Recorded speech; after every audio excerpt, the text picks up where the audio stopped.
오늘 말씀의 제목은요, 꼭 만나야 할 사람이라는 제목입니다. 꼭 만나야 할 사람. 우리가 잘 아는 그 스펄전 목사님이 시간은 짧고 영원은 길다. 따라서 짧은 삶은 영원의 빛 속에서 살아감이 마땅하다라고 말했습니다. 우리는 지금 우리가 육체의 시간을 살아가고 있지만 이 육체의 시간이 전부가 아니라 영원이라는 시간 안에서 지금 이 짧은 육체의 삶을 살아가고 있다라는 말씀이에요.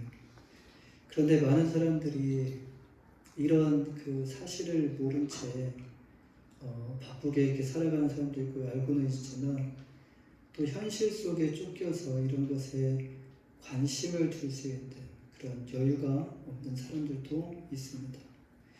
그런데 대부분의 사람들은 그 영원한 생명에 대해 관심이 없어요. 왜 그럴까요? 영원한 생명은 현재 지금 내가 살아가고 있는 그 나와는 이 육체의 삶과는 아무런 상관이 없다라고 생각하기 때문입니다. 현재는 눈앞에 보여요. 현재는 눈앞에 보이죠. 그런데 영원이라는 그것은 우리의 눈으로 볼 수가 없다라는 거예요. 보이는 것이 요즘에는 또 보이는 것이 전부다, 보이는 것이 전부다라는 그런 유물론적 사고, 이것이 오늘날 더 심해지고 있는 상황인데, 근데 이럴수록 우리가 유물론적 사고를 가지고 삶을 살아가면 살아갈수록 우리에게 찾아오는 것이 무엇이냐면 마음의 평안이 아니라 극심한 불안과 초조가 우리의 마음 가운데 찾아오게 됩니다. 눈앞에 보이는 것에 집중하다 보니까 이제 그것이 내 손에 없게 되면, 눈앞에 보이지 않게 되면, 잠시라도 눈앞에 보이지 않게 되면 우리의 마음이 초조해지고요. 그리고 우리의 마음이 불안해진다는 말씀이에요. 우리가 지금 살아가는 삶이 해결해야 할 문제가 굉장히 많습니다. 그래서 이 삶이 해결해야 할 문제라고 생각을 또 해요. 그러니까 영혼에 관한 문제를 해결할 생각을 전혀 하지 못하고 지금 현재 닥쳐있는 그 현재의 삶, 육체의 삶, 이것을 해결하기 바쁘고 또 이것만 해결해야 될 문제라고 이렇게 생각을 한다는 거예요. 근데 과거에는 문제를 해결받기 위해서 세상에 있는 것들이 별로 없었으니까. 근데 과거에는 문제를 해결받기 위해서 여러분 이 교회라는 자리를 많이 찾아왔습니다. 그런데 요즘에는요, 해결받기보다 그 위로와 평안을 얻기 위해 교회를 찾는 이들이 많아지고 있다는 거예요. 해결은 어디서 받냐면 세상에서 받고 있어요. 그러니까 세상에서 내가 가지고 있는 모든 문제를 해결해 줄 수 있다라고 오늘날 사람들이 생각을 하고 있다는 거예요. 그리고 교회에 찾는 목적은 단지 내 마음이 불안하니까 그 불안을 떨치기 위해서 위로와 평안을 얻기 위해 교회를 찾는 이들이 점점 많아지고 있다는 겁니다. 영혼에 관한 문제, 영생에 관한 문제, 생명에 관한 문제, 구원에 관한 문제가 1차적인 문제인데 이것을 1차적인 문제가 아니라 부차적인 문제로 생각하고 살아가고 있다는 것이에요. 그래서 많은 사람들이 무언가를 얻으려고 교회에 옵니다. 무언가를 얻으려고 왔다가 이때 정말 예수님을 극적으로 예수님을 만나면요, 정말 복받은 사람이에요. 예수님을 알기 위해서 오기보다 뭔가 문제가 있기 때문에 교회에 왔는데 그 문제를 해결받기 전에 예수님을 만나면 그 사람은 정말 가장 큰 복을 받는 사람이고요. 그리고 그 사람은 문제가 해결돼도 교회를 떠나지 않습니다. 그런데 그렇지 않고 자신이 원하는 것을 얻었거나 또 원하는 것을 얻고 싶었는데 얻지 못했을 때 그 기한이 차가지고 그것을 얻지 못했을 때 실망하고 하나님을 떠나게 된다는 거예요. 하나님께서 우리를 만나시기 위해 우리를 이 자리 가운데 부르셨는데 그 부르심을 듣지 못하고 눈앞에 보이는 것을 따라 세상으로 떠난다는 거예요. 하나님께서 우리에게 주시기를 원하는 것이 무엇이죠? 반대로 우리가 하나님께 얻기를 원하는 것이 또 무엇이죠? 하나님께서 우리에게 주시기를 원하시는 것은 영원한 생명인데 우리는 원하는 것이 영원한 생명이 아니라 육체의 문제의 해결입니다. 사랑하는 여러분, 하나님의 관심사는요 구원입니다. 그리고 하나님의 관심사는 생명이고 영생이에요. 이 모든 것이 같은 말인데 성경에서 구원이 있고 성경에 영생이 있고 생명이 있습니다. 근데 이 땅에서 잘 먹고 잘 사는 것도 중요하지만 그것보다 더 중요한 것은요 바로 영원한 생명이다라는 말씀이에요. 우리가 이 땅에서 잘 살아봤자 100년 안쪽입니다. 우리 안에 영원한 생명이 없다면 100년 안쪽을 우리가 살면서 지금 우리에게 영원한 생명이 없다면 우리가 살아가는 것이 무슨 의미가 있겠냐는 거예요. 우리가 지금 살아가는 것에 의미가 있기 위해서는요 지금 이후의 우리의 삶 그리고 지금 이 땅에서의 삶이 아니라 이 땅을 떠나서 육체를 떠나서 이제 영원 속으로 우리가 들어가는 지금 이후의 우리의 삶, 이 삶이 의미가 있는 것이라는 말씀이에요. 이 영원한 생명을 소유한 사람만이 이 땅에서 살아가는 삶의 의미가 있습니다. 그러니까 영원한 생명의 그 비밀을 발견한 자만이 이 땅에 살아가는 의미가 있다는 거예요. 오늘 이 예배를 통해서 하나님께서 꼭 만나야 할 사람이 있어요. 여러분도 꼭 만나야 할 분이 있습니다. 지난주에도 만났습니다. 그러나 오늘도 만나야 될 분이 있어요. 예수님을 만나서 하나님 안에서 영원한 생명을 누리는 여러분 모두가 되시기를 주님의 이름으로 간절히 축원합니다. 오늘 본문에는요 예수님과 사마리아의 한 여인이 등장해요. 이 예수님은 유대인이고 이 여인은 사마리아 사람입니다. 본문 1절과 2절 말씀을 보면은 침례에 관한 말씀이 나오는데 예수님은 유대 땅에 계셨어요. 유대 땅에 계시면서 요단강에서 침례를 베푸셨어요. 그런데 이것은 예수님께서 하신 것이 아니라 제자들이 했다라고 2절 말씀에 말씀합니다. 근데 이 안에서 이 침례를 주는 것에 대한 문제를 놓고 지금 바리새파 사람들과의 마찰이 있었다는 거예요. 논쟁이 있었다는 거예요. 그래서 예수님은 그것을 피하려고 유대를 떠나가지고 다시 이렇게 갈릴리로 올라가시려고 하시는 내용이 1절에서 2절 그 이후에 나오는 말씀이에요.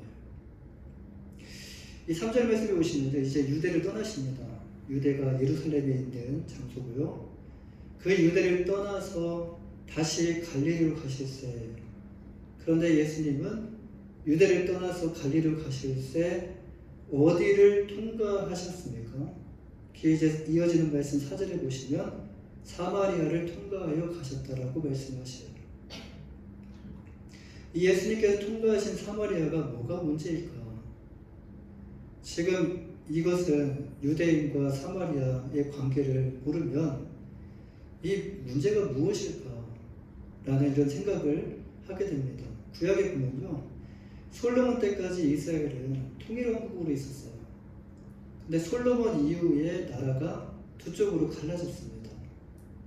남왕국 유다와 북이스라엘로 이렇게 나눠졌어요. 근데 솔로몬의 아들이 르호보암이 남유다를 다스리게 되었고요. 그리고 신하의 아들이 여로보암이 북이스라엘을 다스리게 됐어요. 근데 훗날 지금 그들이 어떤 죄로 인해서 그 나라들이 멸망을 당했냐면 우상 숭배로 인해서 그 나라들이 이제 멸망을 당해요. 훗날 우상 숭배의 죄로 인해서 두 나라는 결국 멸망하게 되는데 이 남유다는 감사하게도 바벨론에 의해서 멸망은 하지만 바벨론의 포로로 끌려가게 됩니다. 근데 북이스라엘은 아수르에 의해서 멸망을 당하는데 아수르는 북이스라엘 사람들을 진멸을 합니다. 포로로 끌고 가서 죽이든지 고문시키든지 이렇게 아예 그 나라의 그 씨를 완전히 그 나라를 없애버리는. 근데 북이스라엘 사람들을 사마리아에 조금 남겨두게 되는데 그렇다고 해서 그들을 그냥 놔둔 것이 아니라 그들 안에 또 다른 그 이방 민족들을 그 안에 또 심어놓는 거예요. 그래서 이방 민족들을 이스라엘 쪽으로 데려와서 이 유대인과 이방 민족의 그 피를 섞는 정책을 펼치게 돼요. 이는 그들의 정체성을 없애고 이제 나중에 훗날 반역할 수 있는 그런 것들을 먼저 초반부터 없애기 위해서 반역하지 못하기 위해서 이런 정책을 펼치게 돼요. 그렇게 다른 민족들과 결혼하고 섞이면서 이제 북이스라엘 지역에 많은 혼혈인들이 나오게 됩니다. 그들은 민족의 정체성뿐만 아니라 종교가 섞여가지고요. 이제 이방인과 비슷하게 되었다는 거예요. 그러니까 유대인으로서 보이는 것이 아니라 이방인과 다를 게 없는 그런 사람들로 보인 거예요. 근데 그들의 후손이 바로 사마리아 사람들인데요. 이 남유다가 이제 바벨론 포로로 잡혀가서 70년 후에 포로가 다시 이제 귀환하게 되는 그런 은혜를, 하나님께 그런 은혜를 받게 되는데, 와서 보니까 이스라엘 사람도 아니고 이방인도 아닌 사람들이 지금 그 사마리아 안에 살고 있었더라는 거예요. 그래서 뭐라고 부를 수가 없으니까 그들을 뭐라고 말하냐면 사마리아이다라고 부르기 시작했던 겁니다. 근데 유대인들은 사마리아 사람들을 이스라엘 일원으로 인정하지 않고 그들을 정말 심하게 정말 짐승 취급을 했어요. 이런 취급을, 여러분 사마리아인들이 이런 취급을 받는데 솔직히 여러분 화가 나지 않겠습니까? 그래서 그들이 어떻게 했냐면 이 사마리아 갈릴리와 유대를 지나가기 위해서는 사마리아라는 그 가운데를 통과해야지만이 지나갈 수가 있는데, 이들이 이 사마리아 땅을 밟기만 해봐라, 지나가기만 해봐라, 지나가면 어떻게 합니까? 그냥 가만 놔두지 않고 가서 공격을 했어요. 특히 사마리아 지역이 갈릴리와 유대 사이에 있기 때문에 유대인들이 사마리아 땅을 지나갈 때에 테러 공격의 대상이 되었다고 합니다. 그래서 유대인들은 급한 일이 아니면, 정말 갈릴리로 가는데 그 급한 일이 아니고 유대로 가는데 급한 일이 아니면 갈릴리나 유대를 갈 때 우회하여서 갔는데, 일반적으로 사용했던 경로가 여리고에서 요단강을 건너서 동쪽으로 올라가 벳사이라는 곳에서 다시 요단강을 건너 사마리아를 피해서 갈릴리 지역으로 이렇게 넘어갔다는 것이에요. 주님은 그렇게 바꾸지 않으셨습니다. 바쁜 상황 가운데서 이 사마리아를 통과하신 게 아니에요. 이런 위험을 피하고 우회해서 갈릴리로 충분히 가실 수 있었는데, 주님은요 사마리아를 통과해서 갈릴리로 가시는 것을 선택을 하십니다. 앞서 말씀드렸듯이 지금 여기는요 유대인들이 지나가게 되면 어떤 공격을 당할지 모르는, 테러 공격을 위해서 목숨을 잃을 수 있는 그런 상황 가운데서 주님은 우회를 선택하지 않으시고 사마리아를 통과하는 것을 결정하셨어요. 그 이유가 무엇입니까? 이 본문 7절 말씀을 보시면요, 그 이유가 무엇이었는지 우리는 짐작해 볼 수가 있는데요. 이 본문 7절 말씀을 보시면 사마리아 여자 한 사람이 물을 길러 왔으며 예수께서 물을 좀 달라 하시니라고 말씀을 해요. 누가 등장을 하죠? 사마리아 여자 한 사람이 등장을 해요. 예수님이 야곱의 우물가에 먼저 오셔서 지금 이 여인을 기다리고 계시는 장면이에요. 이 예수님이 사마리아를 지나서 갈릴리로 가셔야 했던 이유가 바로 여기에 있었다는 것이에요. 예수님은 사마리아에 꼭 만나야 할 사람이 있었기 때문에 사마리아를 통과하는 것을 선택하셨다는 말씀이에요. 이 죽음의 위협을 무릅쓰고 만나야 할 사람이 누구인가요? 사마리아 여자 한 사람이었어요.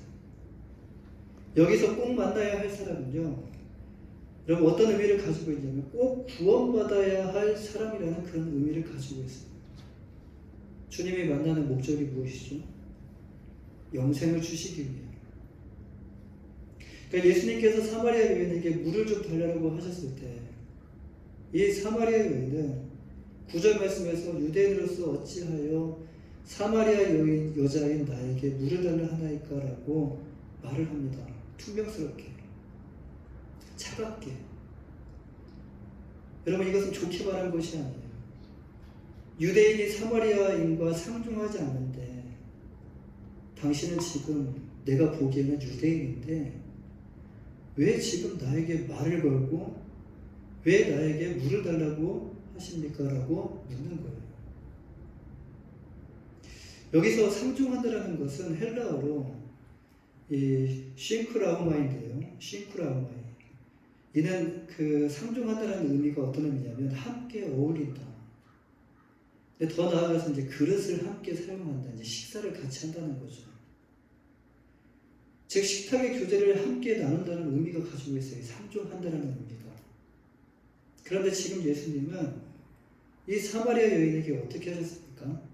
지금 유대인들이 가지고 있는 이 모든 금기사항을 깨트리고 유대인으로서 하지 말아야 하는 파격적인 행동을 하시게 되는데 사마리아인과 만나서 대화를 하셨을 뿐만 아니라 그 여인에게 뭐라고 말씀하시냐면 물을 좀 달라라고.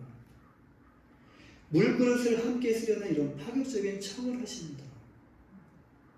상종한다는 거예요. 사마리아 여인은 지금까지 자신에게 이렇게 한 유대인은 본 적이 없었던 것 같아요.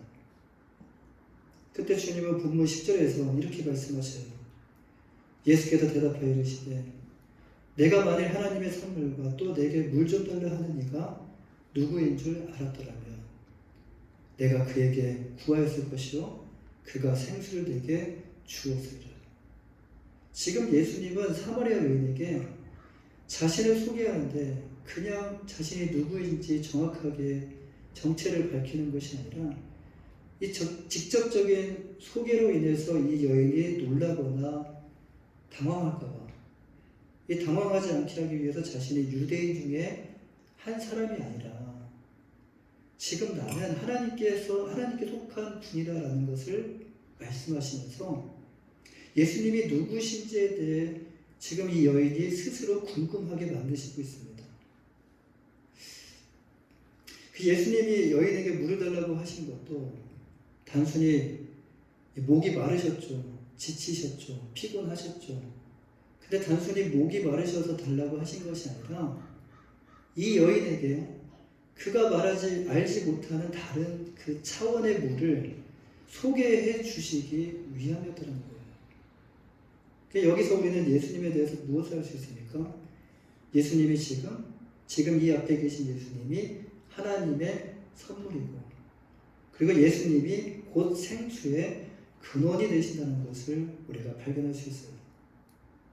그런데 지금 사마리아 여인은요, 예수님의 말씀을 이해하지 못하고 바로 앞에 있는 지금 눈앞에 보여지는 그 야곱의 우물을 보면서 나에게는 물 기를 그릇이 있어요. 나에게는 지금 물 기를 그릇이 있고 당신에게는 지금 물 기를 그릇이 없는데 당신이 나에게 이렇게 어떻게 당신이 나에게 물을 줄 수 있냐라고 말을 하는 거예요. 지금 이 우물을 우리 조상 야곱이 우리에게 주셨는데 당신이 야곱보다 더 크니까? 이 말은요, 곧 예수님의 정체에 대해서 돌려서 물어보는 겁니다. 당신 누굽니까? 그때 주님은 여인에게 13절 말씀에서 이 물을 마시는 자마다 다시 목마르려니와 내가 주는 물을 마시는 자는 영원히 목마르지 아니하리니 내가 주는 물을 그 속에서 영생하도록 솟아나는 샘물이 되리라. 지금 예수님이 말씀하시는 물이 무엇입니까? 지금 사마리아 여인이 말하는 지금 눈앞에 보이는 그 육신적인 육신의 갈증을 해결하기 위한 그 물이 아니었다는 거예요. 이 여인은요, 이 말씀을 듣고 예수님이 다른 곳에 또 우물을 파놓고 우물을 숨겨두셨는가? 라고 생각을 한 겁니다. 근데 예수님께서 주시는 물은 그런 물이 아니라 영원히 목마르지 않는 물, 그 물을 마시는 자는 영생하도록 솟아나는 샘물이 될 것이라고 말씀을 하셔요. 예수님과 사마리아 여인의 대화의 주제가 처음에는 뭘로 시작을 했죠? 처음에는 물 한 그릇 달라. 이 물에서부터 시작을 했어요. 그런데 이제 무엇으로 바뀌게 되었냐면 물에서 영생으로 이 주제가 바뀌게 되었어요. 처음에는 물그릇을 여인이 가지고 있었기 때문에 이 퉁명스럽고 차갑게 큰 소리로 큰 소리 치면서 주님께 이렇게 말했는데 이제 상황이 바뀌어서 이 여인의 여인이 주님께 그런 물이 있다면 나에게도 달라라고 이렇게 청을 합니다. 근데 주님은 이때 자신이 누구인지 자신의 정체를 밝히실 수도 있으셨는데 그런데 주님은요 16절 말씀에서 이때 이 여인에게 가서 뭐라고 말씀하시냐면 가서 내 남편을 불러오라라고 말씀을 하셔요. 갑자기 또 화제가 전환이 됩니다. 물을 달라고 했는데 갑자기 여인에게 가서 내 남편을 불러오라. 예수님은 지금 그녀의 가장 아픈 곳을 건드리시고 있는 거예요. 말하고 싶지 않은 가장 아픈 곳을 건드리고 있어요.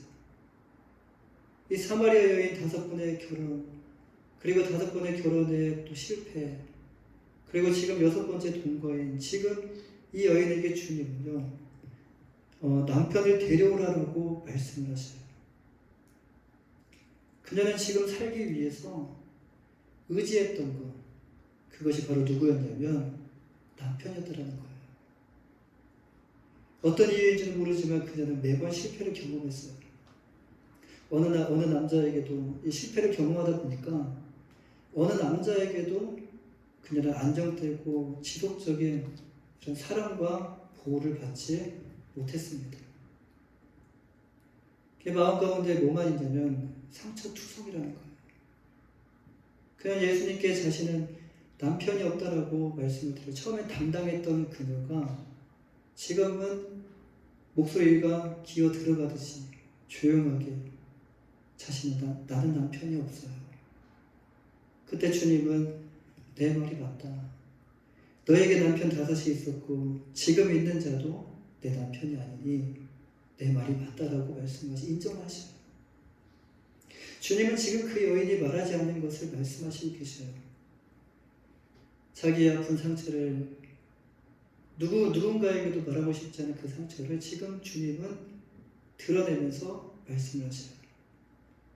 근데 주님께서 그 여인의 아픈 상처를 이렇게까지 드러내며 말씀하신 이유가 무엇이었을까요? 주님은 그 여인의 상처가 무엇인지 알고 말씀하신 것이고요. 거기서 끝나지 않고 더 나아가서 그 여인의 상처를 회복시켜 주시고 치유해 주시기 위함이었어요. 이 죽음보다 더 무서운 것이 없다라고 합니다. 죽음보다 더 무서운 것이 있다라고 그래요. 그것은 사랑받지 못하고 사랑받지 못하는 상태에 있을 때 인간은 죽음보다 더 무서운 이 사망을 겪는다라고 그래요. 이 만나는 남편마다 버림받은 그녀, 사실 사망보다 더한 삶을 지금 살고 있었던 것이에요. 예수님은 이런 그 여인의 상처 입은 그 마음을 아시고 그의 상처를 꺼집어내서 그 상처를 만지시고 이제 참된 생명에 있는 그 이후의 말씀에 생명이 있는 예배의 자리로 이제 그 여인을 초대를 하십니다. 이 19절 말씀에서 여인은요, 이제 예수님을 선지자로 생각하게 돼요. 자신이 말하지 않는 비밀까지 다 알고 계시니까 이분 선지자 아니야?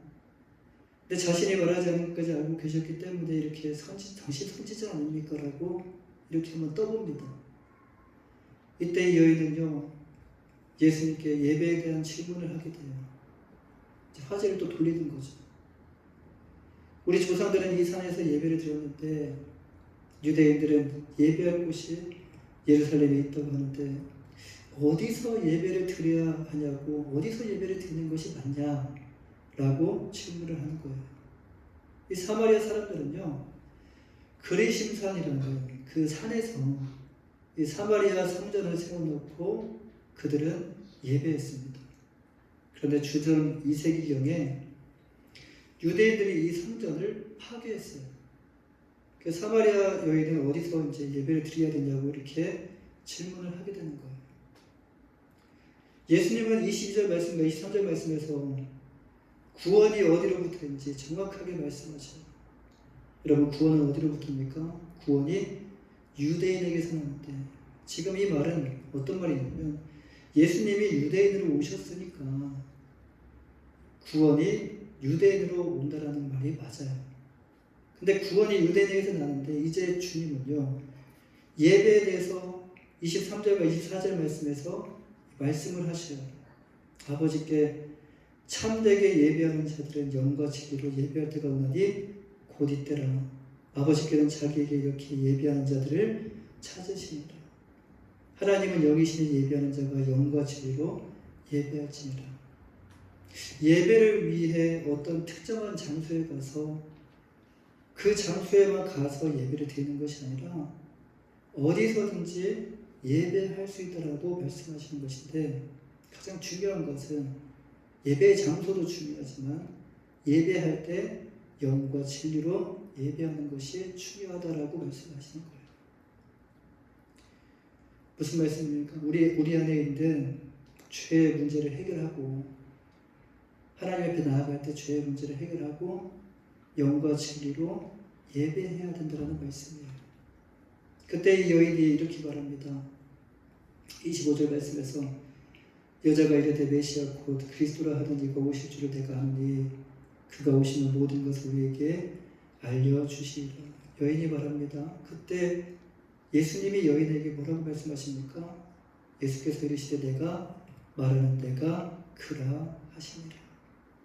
그러니까 예수님께서 죽음의 위험을 무릅쓰고 지금 이 사마리아를 통과해서 갈릴리를 가셔야 하는 특별한 이유가 있었더라는 거예요. 예수님은 그곳에서 지금 이 사마리아를 지나가다가 이 사마리아 땅에서 꼭 만나야 할 사람이 있었다라는 말씀이에요. 그 사람은 바로 사마리아 여인이었습니다. 예수님은 사마리아 여인을 만나기 위해 사마리아에 가셨지만 여러분, 사마리아 여인 한 여인만 구원하기 위해 그 자리에 가신 것이 아니라 사마리아의 수많은 영혼을 미리 보신 거예요. 구원받아야 할 수많은 영혼을 미리 보셨고 그리고 그 자리에 가시게 된 거라는 말씀입니다. 예수님의 사마리아를 지나가심으로 사마리아 여인을 만나심으로 사마리아 여인을 통해서 복음이 증거되고 많은 사람들이 예수님 앞에 나와 예수님을 영접했을 때 이 사마리아를 지나가심으로 오랫동안 정말 흑암에 앉아 있었던 그 사마리아인들이 약 몇 년 동안이냐면 748년 만에 큰 빛, 예수의 그 큰 빛을 볼 수 있게 되었다는 것입니다. 자, 오늘 우리에게 주신 사마리아 여인의 말씀과 같이 여러분, 오늘도 예수님은 꼭 만나야 할 사람이 있어서 그 예배의 문을 지금 활짝 열어주셨고요. 그리고 여러분을 예배의 자리에 초청해 주셨고, 우리 눈으로는 볼 수 없지만 여러분, 우리가 먼저 이 자리에 오기 전에 누가 먼저 이 자리에 와 계셨을까요? 지금 이 자리는요, 예수님께서 여러분을 기다리고 계시는 자리예요. 시간을 쪼개서 여러분이 이 자리에 나왔습니다. 바쁜 시간, 피곤하고 조금 쉬고 싶고 그런 시간들을 쪼개서 지금 이 자리에 나왔어요. 이 자리에 나와서 사람을 만나는 것도 중요하지만 그것보다 더 중요한 것은요, 오늘 이 예배의 주인공 되신 우리에게 영원한 생명을 주시는 예수 그리스도를 만나는 것입니다. 사랑하는 여러분, 사람보다 더 중요한 분은 우리에게 영원한 생명을 주시는 예수님이십니다. 오늘 이 예배를 통해서 여러분, 예수님 지난주에 만났는데요. 아니, 오늘 또 만나셔야 돼요. 이 예배를 통해서 예수님을 꼭 만나시기를 주님의 이름으로 간절히 축원합니다. 기도하겠습니다.